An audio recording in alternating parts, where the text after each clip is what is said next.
Welcome to the Daily Bible for Kids podcast. The day is February the 19th. My name is Hunter, and we are reading through the Bible. Every day, kids from all around the world gather here to listen to these amazing stories from the Bible, from Genesis all the way to the book of Revelation.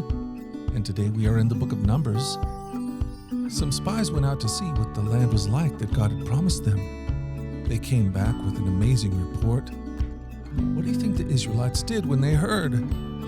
Let's read about it from Numbers chapter 13. Moses gave the men these instructions as he sent them out to explore the land. Go north through the Negev into the hill country. See what the land is like and find out whether the people living there are strong or weak, few or many. See what kind of land they live in. Is it good or bad? Do their towns have walls, or are they unprotected like open camps? Is the soil fertile or poor?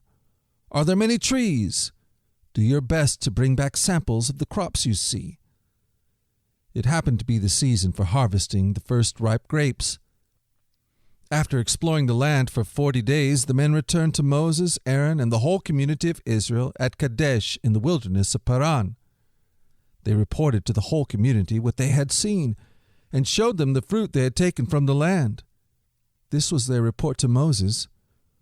We entered the land you sent us to explore, and it is indeed a bountiful country, a land flowing with milk and honey. Here is the kind of fruit produced, but the people living there are powerful, and their towns are large and fortified. We even saw giants there, the descendants of Anak. The Amalekites live in the Negev, and the Hittites, Jebusites, and Amorites live in the hill country. The Canaanites live along the coast of the Mediterranean Sea and along the Jordan Valley.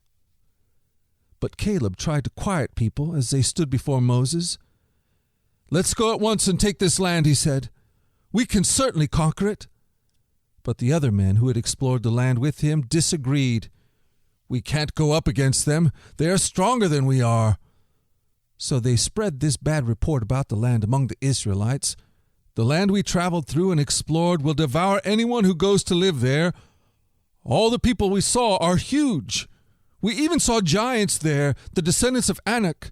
Next to them we felt like grasshoppers. And that's what they thought too. Well, the Israelites knew that God was giving them a wonderful place to live, but they were too afraid to go and take it. Sometimes, even when we know that God has a great plan for us, it can be scary to do what He wants. But if we trust God to do what He says, we'll get amazing rewards. Will you trust God enough to take the challenge and follow Him? This is what Romans chapter 10 verse 11 says. As the scriptures tell us, anyone who trusts in Him will never be disgraced. How about that? Well, we've done it again. We've spent another day in the Bible. I plan on being back here again tomorrow to do the same thing. I hope you join me. Until that time, you go forward in God's joy. You go forward, and you let His joy be your strength. I'll talk to you then. Bye-bye.